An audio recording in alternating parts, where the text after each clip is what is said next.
Welcome to my channel, All for Health with Jane.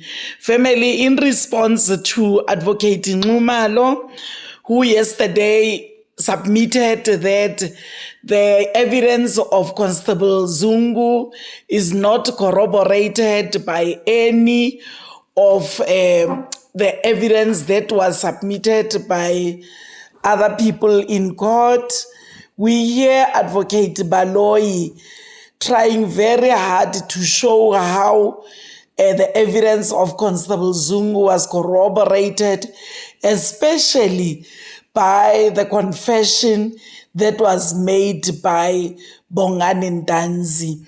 He says, based on Constable Zungu's evidence only, Advocate Nxumalo's application for a Section 174 must not be considered. Family, Advocate Baloyi demonstrates to the court how the confessions that were made by Bongani Ntanzi could be used to implicate all the other four accused.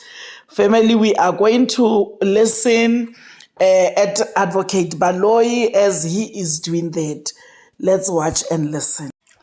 Paragraph 8.13, accused number 2 states in his confession that there was a scuffle between the deceased and the dreadlocked attacker.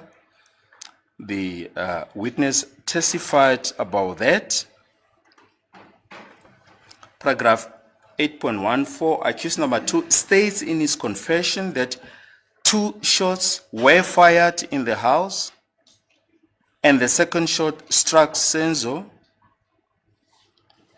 The witnesses who were in the house testified to this effect, including the ballistic expert.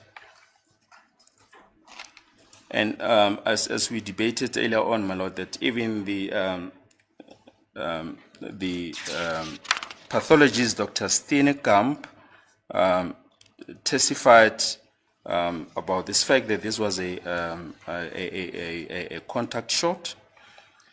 8.15, accused number 4 states in his confession that Senzo was shot during the struggle. Not number 4. No, accused number 2 states in his confession, in his confessions, that Senzo was shot during the struggle with accused number 3. The ballistic expert and pathologist confirmed that the deceased sustained a contact shot wound. Paragraph 8.16, accused number 2 mentions in his confessions that he was with accused number 1, 3, 4, and 5 during the incident. Then accused number 1 made a confession and pointing out the house of the Nxumalos and where they were dropped off near the hostel. Accused number 1 stated in his confession that they consulted a traditional healer before they committed the crime and afterwards went back to the traditional healer for cleansing. The traditional healer, Mr. Lionel Zwani, testified that accused number 1 indeed came to see him in the company of other 2 persons whose face he couldn't see. And he mentioned that accused number 1 also at the later stage,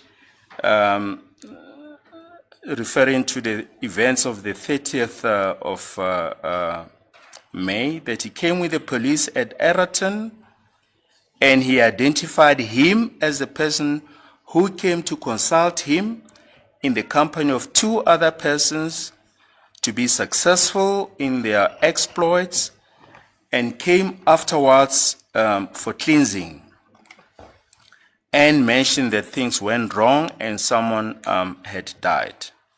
Paragraph 8.17, accused 3, 4, and 5 were arrested on the strength of the confessions of accused number 2, and a firearm was found in possession of accused number 3, in the house where that he rented. And this firearm was connected to the offense in the sense that the bullet projectile that was found on the scene matches that firearm.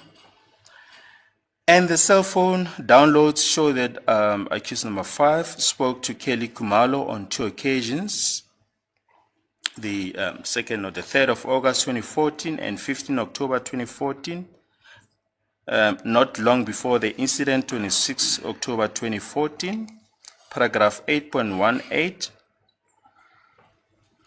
Accused number 3's cell phone records place him in the reception area of Foslores Tower, which services the nearby Basotho Hostel on 26 October 2014, which is corroborated by Zungu's evidence. Paragraph 8.1, accused 3, 4, and 5 concede that they were together on the 26th of October 2014. Paragraph 18.20, it is considered that the confessions statement by accused number 2 constitute hearsay evidence against accused number 4 at this stage. And in light of the decision of Ditako, which we'll refer to in due course, there is no longer any need to distinguish between confessions and admissions.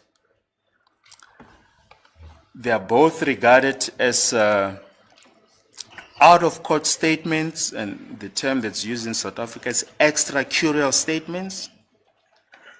The only question is whether the hearsay evidence is admissible at this stage, paragraph 9. Sorry, is it correct? Well, in the sense of section 219. Yeah. We'll refer to section 219. I'm just saying yes. that issue is not settled in our law. Yes. Remember, there's a huge debate about that Goldstein, my brother, we used to be together in Joburg, the case of State versus Ndlovu. Yes. Anta Halter, Ditako,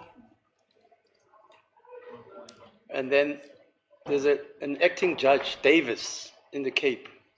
There's still a debate about whether it's appropriate to accept Section 3 of the Evidence Act, in the sense that you make a ruling that it's in the interest of justice to admit certain evidence, like you are arguing. Yes. Even if it deprives an accused person from cross-examining. Are you with me? Yes. Am I correct that yes. issue has not been settled in our law? Yes, Okay. Indeed, my lord. And as we go along, we'll be referring to Himstra, where he says this rigid approach should be jettisoned.